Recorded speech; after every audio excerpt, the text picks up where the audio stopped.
joining us right now, fresh off their big win yesterday in Texas. Getting ready for a bullpen session. Yeah, exactly. I mean, I always get a little bit nervous on game day with these guys. It's so nice. Athletics have been so great to us.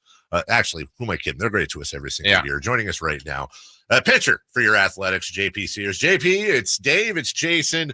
Good morning or good afternoon almost to you. How are you? I'm doing good. How are you guys doing? Thanks for having me.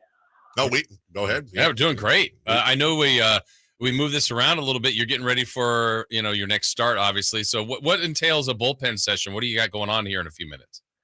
Just nothing too crazy. Just trying to get a good warm up in, get the body going here a little bit in the morning after, having a night game last night. Just, getting the body good and warm, just working on some mechanics before I start throwing the baseball, and then just work on a couple things that I feel like I need to get better at, each week, and just trying to do my best to feel good to get ready to go for the next one. It's interesting, the day-to-day, not everybody is the same of a baseball player. For example, does your diet change on game days as opposed to non-game days? Unlike a position player, you're not playing every day. Does it depend home, road? How does that work for you, JP? Yeah, I would say it kind of does at times. I'm definitely more aware of my hydration levels, like, making sure I'm getting hydrated, at least a day, 24 hours or so before my start. And then I kind of try and stay away from just like, spicy foods or like weird foods that, will maybe make you feel like too full or mess up your stomach a little bit, just try and keep it pretty simple and bland within 24 hours of my start or so. But you have to be pretty versatile too, because you don't always have exactly what you want when you're on the road, or just timing of stuff and all that. But yeah, the diet will change at times, but part of it on when you get close to the game day or the day of the game is just trying to get food down. You just a little nervous or anxious or excited about the game that night. It's a little harder to eat the day of.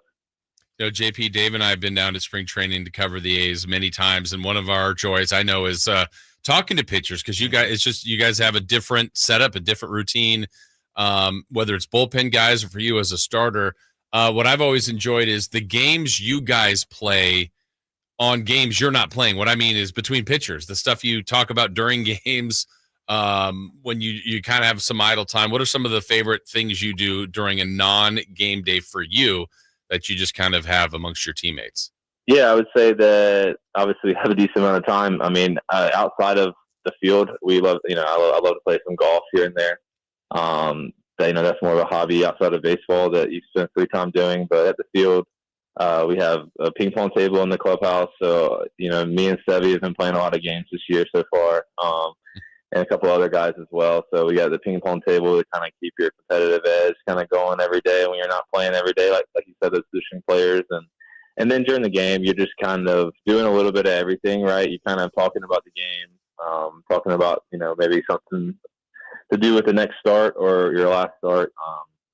Just trying to do whatever we can. I feel like to learn a little bit from each other and to kind of get that competitive edge every day.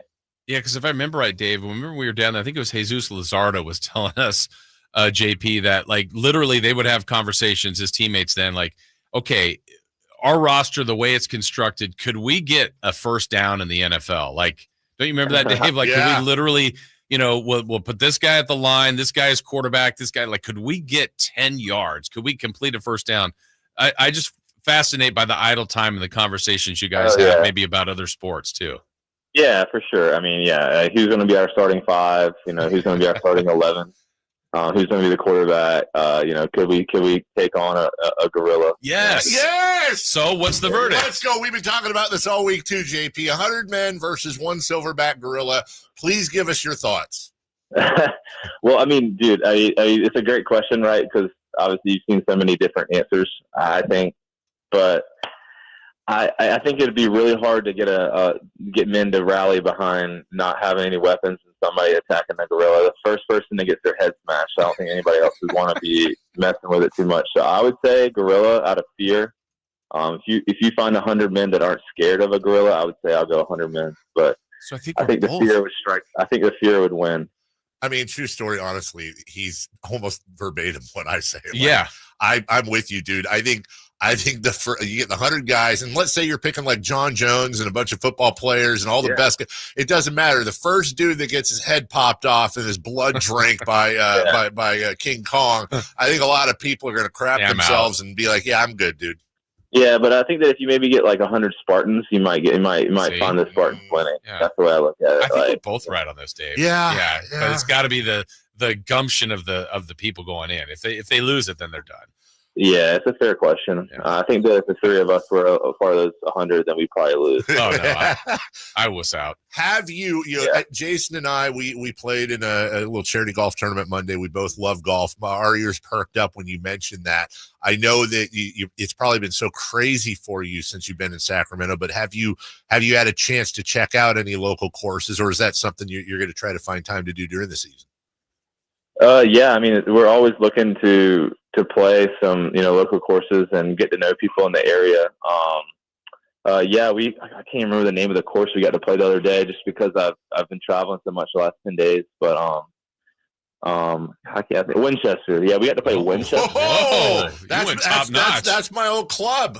Swear to God, really? That's my old club. Is that not? I think it's honestly outside of Pebble and all those. It might be the most or top 3 most beautiful course in Northern California. Well, the second y'all asked me, I started feeling guilty because I mind blanked on the name until I just said it because I had a great time. I mean, the greens were unreal. I think they said they punched them like 5 days before that, and they still were like amazing. So I can imagine if that, even better certain days. But the course is so much fun.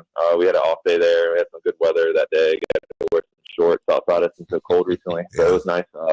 But yeah, that course is awesome, and they were really nice and had us out there. So hopefully we'll be able to do that again sometime. How's your game? How are you playing? I've been playing okay recently. It's hard to. The worst part of my game is around the greens. Kind of consistently putting the ball really well. I consider myself more of a ball striker, so the scores go up and down, kind of depending on how I putt and chip certain days. But I'm a 75 to 85 golfer. So we were waiting on it. He's a baseball player. Yeah. He's how far do you hit the ball? I hit my driver pretty far. I would say I hit it about every 300 about every time. It's not it's not something you can't lie about it either. I mean, if you lie about it, then people are going to expose you when you play with them. But yeah, we can hit the ball pretty far, I would say. But those guys on tour and people that are scratch handicaps just hit the ball so well every time, and their short game's so good. So I'll maybe get there one day when baseball's over. But until then, I'll focus on the day job. And you're focusing on pitching. But if you got called in, you guys don't hit anymore. But if Kotze said, "Hey JP, we need you today," how would you do? I think that I hope that his answer would be, JP can do the job. I mean, I think I can. I think that I could do whatever the team would need me to do that day. But hitting's hard, so I don't know. I'm joking, but I like to consider myself the first pitcher off the bench. But we'll see one day. Well, I guess it's a perfect way to close out because you do have a bullpen session coming up. I think you did incredibly well on the gorilla question. So thank you. I mean, we've had a lot of time to discuss it, right? I'm sure you can assume that a lot of guys have different opinions on it. So yeah, but yours is my opinion is the right one since we agree. Yeah, there's only one right. Yeah. Now here's one you've probably been asked before, so forgive me if we're surprising you, but I'm guessing you've heard this one. JP, if you're able to place your golf ball at the furthest edge of the green on every hole at the Masters, do you think you'd win the tournament with everybody else having to play normally from the tips? That's a good question because I've thought about it, but I haven't really ever thought about it like breaking it down, like looking at the course and being like, all right, well, that's a 90-foot putt. That's at least the par. I mean, putting is the weakest part of my game, so it would be really hard for me to like constantly be like, I can win it. I think I'd 100% make the cut. I think I'd be like in the top 10. I don't know. I don't think I'd win it though. Okay. Go ahead. I think I would make a lot of pars, I guess is what I'm saying. I think I'd make a lot of fours. Like, I think I'd have a lot of like 4 or 5 6-footers for par. So, you know what I'm saying? So I think that at the end of the week, after 30 of those putts, I think I make like 6 of them. So I'd be like 6 under, and the leaders would be like 10 under. So okay, well then the follow up is you have some choices here. You can take $1 million and walk away.